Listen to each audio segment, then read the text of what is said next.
I made a video earlier today, man. I was saying, let them go, right? And I was talking about people in your life that you may need to get rid of and stuff like that. And we all got similar devices in our lives that keep us down, man. A lot of devices keep us down in life, you know what I'm saying? To a point to where we can't really elevate and we can't really get up because, you know what I'm saying? The things that we tapped into. I owe apology to everybody that watched my videos or ever is gonna watch my videos when I had a vape pen when I made that video this morning about letting them go. Now it's time to let it go. You let a lot of people go. A lot of people make a lot of threats at you. Oh, well, don't worry about this and don't worry about that. And all right, well, then F you and all this. And then you actually you back up. But when you leave, the spirit of condemnation, the spirit of feeling bad, making amends, you say, well, I know I can't make amends with this person no more, but I'm going to just run the store and go get me this or go get me that. Probably get a vape pen, probably get some beer. Today I had a vape pen in my video. And these are one of the demons that I'm fighting. You know what I'm saying? Smoking demon. I'm from the West Coast. I'm from Pasadena, California, to be exact. Right? Out there, whatever you want to call it. And there's multiple things there as far as gang banging, as far as all kind of pimping, all kind of stuff like that there where you can get a part of. Me and my crowd, my selective crowd, we were very into marijuana, smoking weed. You know what I'm saying? We all went to work. We love to party, drink, and have a good time, right? So along the way, after life has released you into your manhood, into your grown-up-ship, and you left, you kind of carry the same things when you was a child with you. And that's what happened. I carried that with me. And it went from quitting weed to smoking again to ended up being around the road count. Now I'm smoking Black and Milds. Then I seen oh, Black and Milds ain't for me. Then I quit Black and Milds. And then somebody around me, some other people around me, I ain't gonna mention no names, got me on vape pens. And then I started smoking vape pens. So up until this point today, Black and Milds, vape pens, weed, all that kind of stuff has been around me. I have not been doing certain other things, but I kept doing vapes. And where I'm at right now with God, I'm trying to really find out what his purpose is for my life. And a lot of times God wants you just to ex-nay a lot of things and get them out your life. And when you can't do that, he can't do all the way what he want to do with you. He'll still show you favor. He'll still look out for you.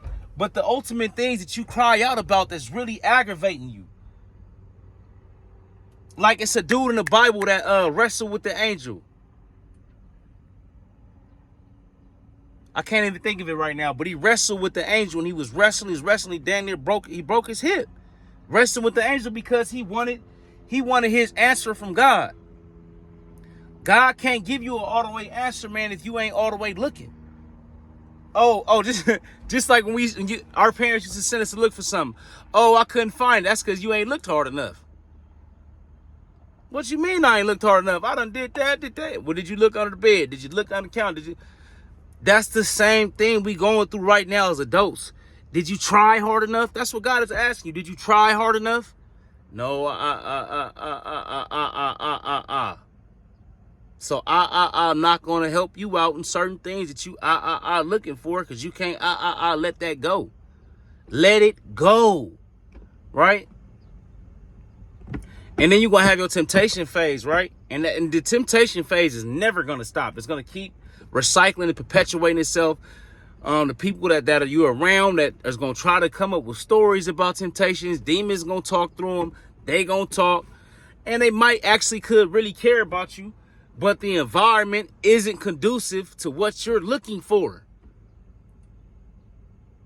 How many times you drop something outside the car and you say, okay, I'm going to come back in the morning or wherever, and you drop, and it was nighttime.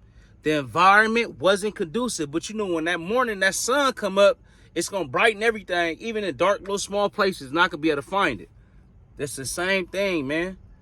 So, a lot of times we are faced with a lot of people that we hang out with, and we don't truly understand that this person ain't all the way, these people ain't all the way conducive.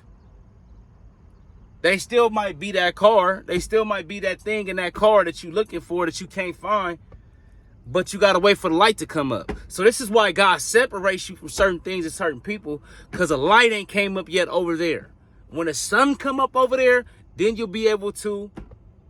So, I mean, the position that I'm in now, because this correlates and it carries over into something else. Now, the position I'm in now, it's time for me to go around. Like tonight is okay, let's be honest, man. It's the Gervonta Tank Davis fight tonight. I ain't gonna lie. I'm gonna go around some of the homies I've been kicking it with. It's up to me to stand strong, though, man. What if this a test from, like God not tempting me, but testing me? Like, man, you said you've been good for these last few weeks off weed and all that. Is you really good? You threw the pen out your car today. Is you gonna get another one? Is you gonna hit the wheel because you ain't got a pen? And I'm saying this before I even get over there, because these are things that we battling with, and to the surface it seems like it's no big deal to regular people, but to us, we know inside the call that God is screaming at. We know we know the type of email we just saw. We know how we gotta respond, but we're not ready to, because man, stop giving excuses, bro. Sit through the fire. It said Jesus kicked it with some people, but it don't mean he did what they did.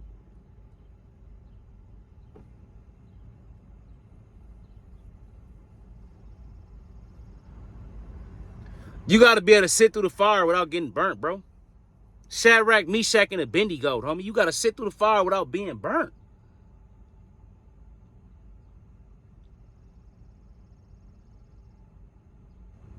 And sometimes when he tests you with that, you got to recollect on him while things are happening, while demons is talking, while homies is saying things, while the smells is hitting your nose. It's going to your brain, you're remembering stuff. While you take a little sip of wine, God mixed water with wine, a little sip of wine, a little sip of beer, and you're pacing yourself, and people keep trying to hand you things. You're like, I'm good. Last thing I'm going to say, man, don't talk about what you're doing, especially when you're a baby. Like, babies don't know how to talk in full sentences. They don't even know how to walk a full 10 yards. Don't get to telling people what you're doing.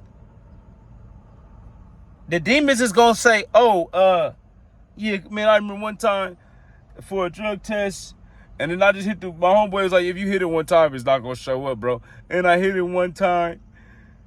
And then when you hit it one time, because you listen to what that demon said through your homeboy mouth, now you hit this one time.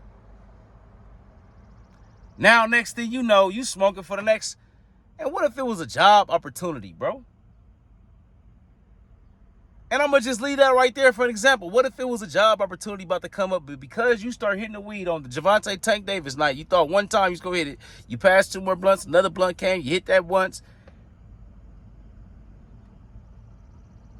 Like, we got to be strong enough to be Shadrach, Meshach, and Abednego to sit through the fire, bro. You going to get attacked by everything, man. Yo, baby mama's going to hit you. Niggas that's your enemies you gonna see them in the city. You gonna sit there with your homeboys gonna be doing everything contrary to where you trying to go. But who's Shadrach, Meshach, and Abednego? Who is greater than he that lives within you? You gotta ask yourself that. Sometimes you gotta sit in the war. Sometimes you gotta sit in the fire. It's better to disconnect, right? Right? It's better to be at peace and be alone for the most part, right? Right? But when you don't have that option for that night, or when you walk into something where the other options is presented to you, what are you gonna do? What are you gonna do? I mean, God ain't a God that just keep like, all right, well, Saul, go and kill the whole nation. And then this dude, and burn everything. Then this dude cut the king's head off and take some jewelry. I said burn everything. You kept some things? I told you to burn everything. This is how serious this got to be for you. This has to be serious. I told you to burn everything. So we all know the complications that come with that.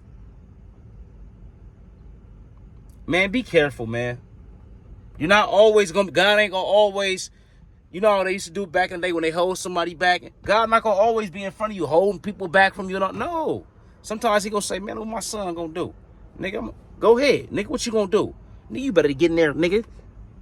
I'm sorry to you. I'm sorry for using it. But you better get in there. Shadrach, Meshach, and Abednego, bro. Dance through the fire and don't get burnt. Who the God you serve?